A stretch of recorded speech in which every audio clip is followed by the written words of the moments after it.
1983 চনৰ আজিৰ দিনটোত নেলিত এক গণহত্যা হৈছিলে, যিটো ভাৰতৰ ইতিহাসত মানে অত্যন্ত কলা দিন বুলি ক'ব লাগিব। সেই হত্যা কণ কণ ল'ৰা ছোৱালীবোৰক টানি দুফাল কৰি ছিঙি হত্যা কৰা হৈছিলে। মহিলাসকল, গৰ্ভৱতী মহিলাসকলক গুৰিয়াই গুৰিয়াই হত্যা কৰা হৈছিলে।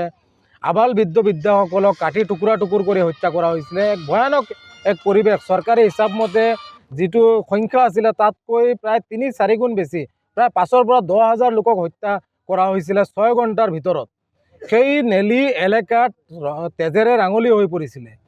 সেই লোকসকলে আজিৰ দিন পৰ্যন্ত ন্যায় পোৱা নাই। তদানীন্তন চৰকাৰে তিৱাৰী আয়োগ গঠন কৰি দিছিলে, কিন্তু তিৱাৰী আয়োগৰ প্ৰতিবেদনো আজি অত বছৰ হোৱাৰ পিছতো প্ৰতিবেদন ৰাজহুৱা নহ'ল।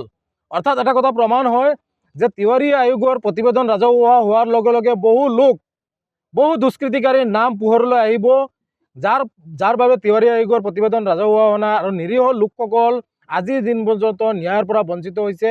গতিকে আমি আমচুৰ উদ্যোগত প্ৰতি বছৰে 18 ফেব্ৰুৱাৰীৰ দিনটো কলা দিৱস হিচাপে পালন কৰোঁ আৰু দোৱা মেহফিলৰ আয়োজন কৰোঁ। সেই একেধৰণে আজিও আমচুৰ উদ্যোগত অসমৰ প্ৰতিখন জিলা সমিতিৰ লগতে আমি হোজাই জিলা আমচুৱে চাংমাজিত দোৱা মেহফিল আৰু প্ৰতিবাদী সভাৰ আয়োজন কৰিছোঁ। আমি স্পষ্টভাৱে দাবী কৰিছোঁ যে সেই দুষ্কৃতিকাৰীসকলৰ নাম ৰাজহুৱা হ'ব লাগে, অন্যায়ৰ বলি হোৱা লোকসকলে ন্যায় পাব লাগে, এককালীন আৰ্থিক সাহায্যৰ ব্যৱস্থা কৰিব লাগে আৰু এই লোকসকলক, এই হত্যাৰ বলি হোৱা লোকসকলক শ্বহীদ ঘোষণা কৰিব লাগে আৰু হত্যাকাৰীসকলক চিনাক্ত কৰিব লাগে, শাস্তিমূলক ব্যৱস্থা কৰিব লাগে।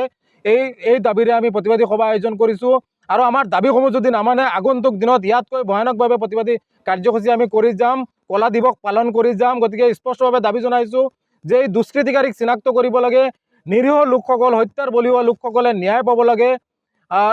তাৰেই কামনা কৰি আজি আমি এই প্ৰতিবাদী সভা আৰু কলা দিৱস পালন। সমগ্ৰ অসমৰ লগতে ভাৰতবৰ্ষক কলংকিত কৰা এক গণহত্যা সংঘটিত হৈছিল অসমৰ নেলিত, আৰু সেই গণহত্যাৰ ভয়াৱহতা আজিও যোৱা নাই।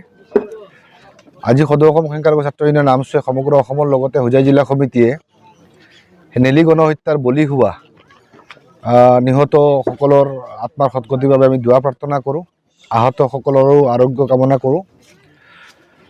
আপোনালোকে সকলোৱে জানে যে ভাৰতৰ ইতিহাসত হয়তো প্ৰথম এইটোৱে গণহত্যা আছিল যি গণহত্যাৰ বিচাৰ চৰকাৰে কৰা নাছিল। আজি পৰ্যন্ত এই গণহত্যাৰ বিচাৰ চৰকাৰে কৰা নাই। এইটো ভাৰতৰ ইতিহাসত এক কলংকিত ঘটনা। গতিকে ন্যায় সকলোৰ বাবে সমান, এই কথাটো এক বৃহৎ পৰিমাণৰ লোক নিহত হোৱাৰ পিছতো ন্যায়ে যে সেই লোকসকলক চুব পৰা নাই, এইটোৱে ডাঙৰ কথা। গতিকে আমি অসমৰ ধৰ্মীয় সংখ্যালঘু লোকসকল শিক্ষিত হৈ, সুশিক্ষাৰে শিক্ষিত হৈ আমি যাতে আমাৰ অধিকাৰ প্ৰাপ্তি আমি কৰিব পাৰোঁ, আমাৰ ওপৰত হোৱা প্ৰতিটা অন্যায়ৰ বিৰুদ্ধে যাতে আমি সংগ্ৰাম কৰি আমি ন্যায় প্ৰাপ্তি কৰোঁ। যিকোনো খবৰৰ বাবে যোগাযোগ কৰক 7099017330 লগতে 7099017110 নম্বৰত।